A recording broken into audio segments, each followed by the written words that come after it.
everyone, welcome back to my Allotment Diaries. My name is Emma, these are my Allotment Diaries. Just got to the plot. I haven't been here for a few days just because it's been really rainy, cold, miserable. I don't know if you've had a storm where you are, but we had a bit of a storm. Luckily, I took the advice of my viewers and I didn't put any structures up, so nothing's fallen down, which is quite good. And a lot of things have started to grow. Tommy, no, that's our old Christmas tree, Tom. Tommy's here with me today and he actually noticed everything that was growing before I did, so he got to see it first, which is fine, you know, it's fine. Yeah, naked Christmas tree. I think firstly I just want to show you the Christmas tree before he impales me with a Christmas tree. My garlic's coming up. I can't believe it.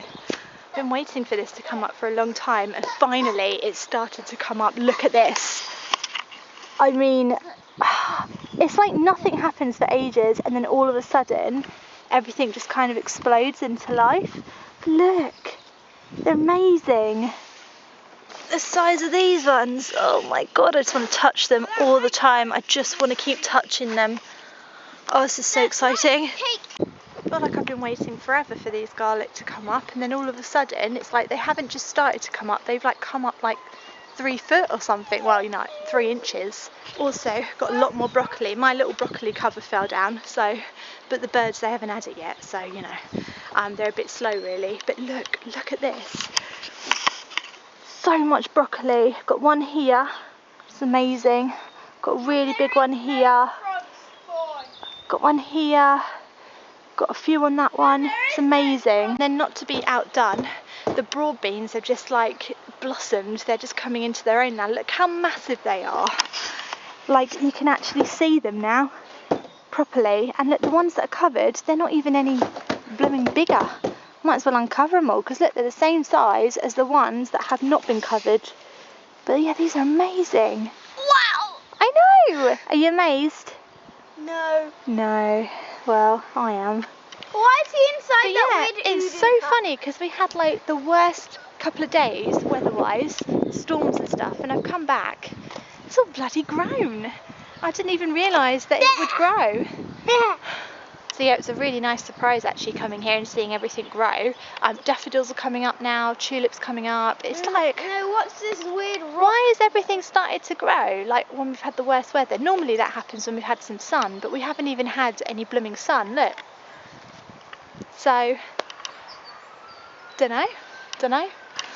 don't know where they all are, Tom. Maybe someone said that it was a little bit too early in the year for frogs, but somebody else also said, why don't you have a look at a nearby pond and see if there's any frog spawn that you can kind of nick and put in your pond.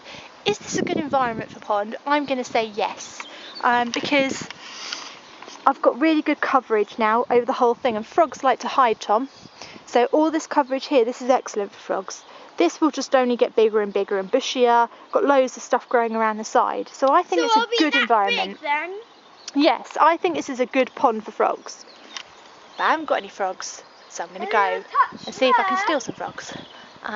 Which, the tree. I mean, it's not the best thing to do, but at the same time, I really want frogs. And I think my neighbour's got a pond, so I'm going to go and have a look if he's got any frogs. Come on then, because no one's here, I don't think. No one's here, Tom. Come on, let's go. Let's go. But it's not really stealing if it's a frog, is it? You can't steal a frog. Because frogs are just nature, aren't they? I brought a little tin with me. It smells of tomatoes. The frogs better like tomatoes. I don't know what frogs like, to be honest. That's why I haven't bloody got any. But where's he gone? He's already gone. Oh, God. Yeah, he's halfway there. No fear, that boy. No fear. It's really hard to film myself stealing something when I'm actually trying to be inconspicuous. Makes me a bit conspicuous, but let's do it. No one's here. I don't know why we're so scared. But here, Tom, you just walk straight past the pond. Come here. Not a very good thief, are you? Right, here's the pond. Look at his pond. It's under a net. That's quite clever to stop the leaves going on it. But this is his pond. I don't know if there's any bloody frogs in there I can have.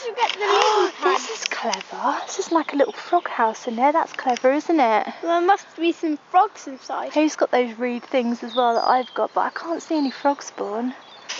Can't see in there, but I'm just going to film in there and see. I'll have a look back on the camera and see if there's any frogs. I think frog spawn is like little bubbles with little black hole things in them. I can't see any. I can't see any frog spawn, but he always has loads of frogs. So where are the frogs? There's no frog spawn. How does he get frogs? You know, I'm going to have a little look around there. Tom, will you cover me? I can't see any bleeding frogs in here. And now I feel like I'm encroaching on someone's territory, so he won't mind though. Right, okay, I don't think there's any frogs in there, so we're not going to steal any frogs today. No bleeding frogs. So, empty-handed. That was an unsuccessful mission. Never mind. Just so you know, I am only kidding about stealing it. He doesn't mind if we have frogs. He's already said I can go and have a look. So I was just doing it for dramatic effect and because it's quite funny to see this one quite scared. I've got another job. So I've been collecting tin cans, much like the one I just showed you. I've got loads of them in here. And the idea is I'm going to make a little bug hotel and stuff them with things that bugs like to live in. And I thought you could do that for me, Tom. Yeah. So I'm going to give you some pots. I'll take that off. There's 2 more in there. And you're going to fill it with things. Like, they need to be different things. So you can fill one with like stones, one with sticks, one with leaves. Yeah, things like that. Try and find different materials. So that keep him busy. Right, that should keep him busy for a bit. I say a bit, probably like 5 minutes. Before he's back to me again, but that's kids, innit? Over the weekend I was asked by someone to answer some questions on my Instagram for a little blog post they're putting up about helping out first time gardeners and allotment holders fare their first winter, and like giving them like the advice that I would give to them for like how to get over their first winter and what to do. And so I sort of gave all this sort of quite generic advice, you know, make sure you wash your pots, get your seeds sorted ready for spring, make sure your wheelbarrow's not got a broken wheel, get your tools all in order and stuff, like kind of like normal advice that you've heard 100 times. And I sort of sent all these answers off and stuff. I was quite happy with my response and she was happy as well, and I still am quite happy with it. But I realised after I sent it off that I was sort of talking about winter like it's something to avoid and something like you have to get over and you have to get through. I sort of realised maybe that's the advice I would give someone, but actually it's not the advice that I think I should be giving. What I wanted to say, I think, really, is don't see winter as something that you have to get through, because if you start looking at any season like that, it's just not good. It's not a good place to be in, like your mind. Gardening is beautiful in every single season, and yes, there's less to do in winter, and yes, there's less jobs to get on with, but that doesn't mean it's any less beautiful. I don't need to tell you that, especially if you've suffered any kind of loss in your life, or you've even just had young children, you know that life is short and it just slips through your fingers so quickly. Just get outside in the air and just enjoy your plot and just look around, just see the beauty everywhere, and just maybe take stock of that and enjoy the garden in the winter, because before you know it, spring will be here and it will look completely different again. Winter doesn't have to be this horrible thing that we just have to keep our heads down and get through. It can be beautiful.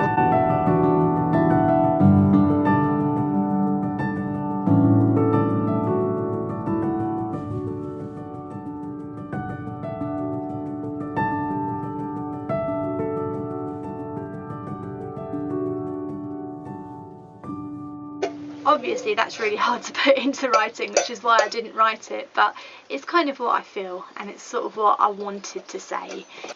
I hope you've been enjoying lockdown and your allotment plots and your outdoor space as much as possible. I know it's really hard at the moment, but winter is beautiful, and getting out here, just getting in the fresh air with my kids helps so much with my mental health. So if you can get outside and do something with your hands, it'll make you feel a lot better. Hopefully.